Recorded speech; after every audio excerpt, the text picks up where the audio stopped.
Next up in my weapon videos is going to be Julien. Julien is in quite an awkward position in terms of the meta of the game, just because himself as a commander, with his awakening ability and his stats, have both been power creeped quite significantly. He doesn't fit in too well into any of the synergies in the game, so as the recurring question will be with a lot of these videos, it is, can you make him competitive when you get stars onto his weapon, or will it still just not really be too usable? I have here my spreadsheet going over all the details you could possibly want to know about his ability and his weapon. Down here is his awakening stats, so it's about 75% all attacks for each melee unit. That in itself alludes to what I was talking about previously, where he's just been power creeped a bit because it's a very mono-unit heavy meta. If there was a lot of 3 times unit compositions, this would gain a bit more value. He gains a bit more value on situations like defending your castle, where you're defending solo attacks or rallies because of the multiple troop types that are participating. If you're sending, say, mono infantry, then these stats are obviously just not going to be too great when comparing to something like Lats or Andrea or even the likes of Chris.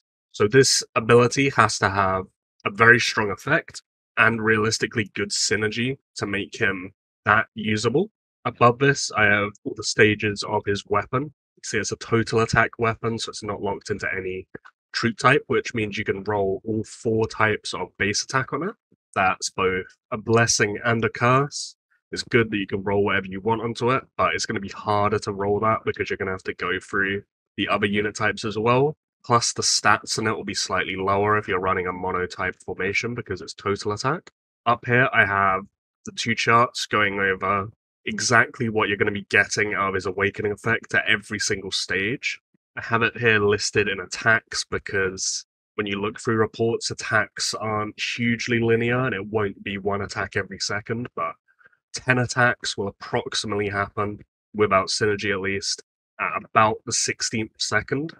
The first attack should happen about the 5th second. When you average them out, you should mathematically effectively have, at all stages of his weapon here, without synergy, the full effect of this from 11 seconds to 40 seconds. When you do the maths accounting for the uptime and divide it by, of course, it only affecting 1 lineup, which is Julien's lineup, these will be your total normal attack damage increases just as a full lineup of troops. It multiplies very significantly as you go up with the weapon, so it over triples the effect Julien's Awakening will actually have from his base ability to the 4-star weapon. You will note I say here very specifically total normal attack damage increase. So this was something I didn't realize until I researched this video.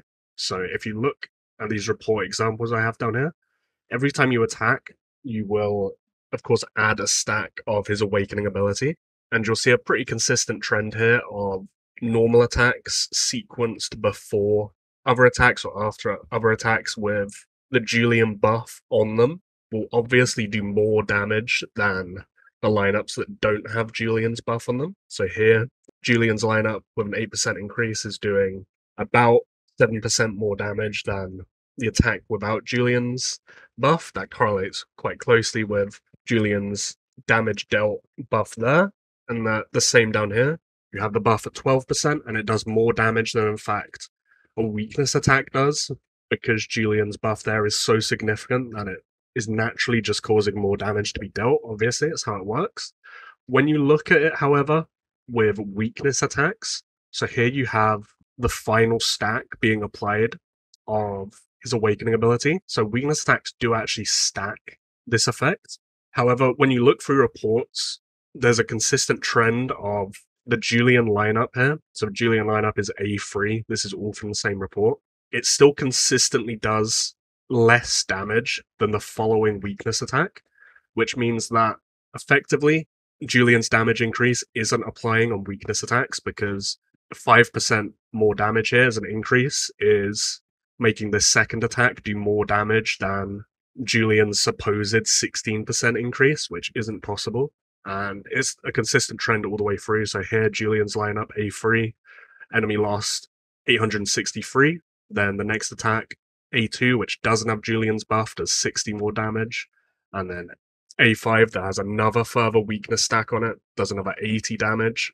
So Julian's lineup here is correlating entirely with the weakness stacks rather than his own damage increase.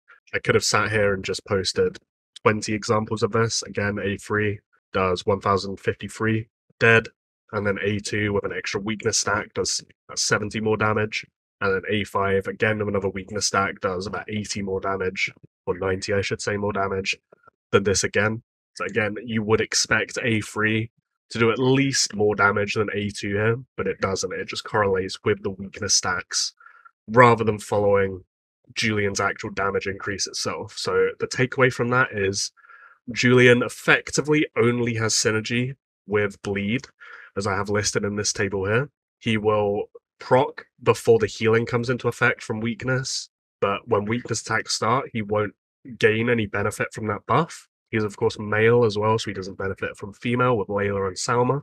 So you can only really use him in bleed, and that's pretty much going to be his only use, realistically, is in mid-spender bleed compositions as a 4th or 5th commander. You will stack his buffs a bit faster, of course, with the Sonara procs, so the numbers listed here go off no synergy, so they'll be slightly higher than listed. But to make him properly competitive, you're going to want to be pushing him to 3-4 stars on the weapon, probably. And I'm just not sure it's ever going to be worth the money required for that investment. If you're running Imp, you've got Lats, you've got Kevin. Lats synergizes really well with something like Patello. You can run Andrea, who has a lot better stats than Julien, and then just put a base attack weapon on her.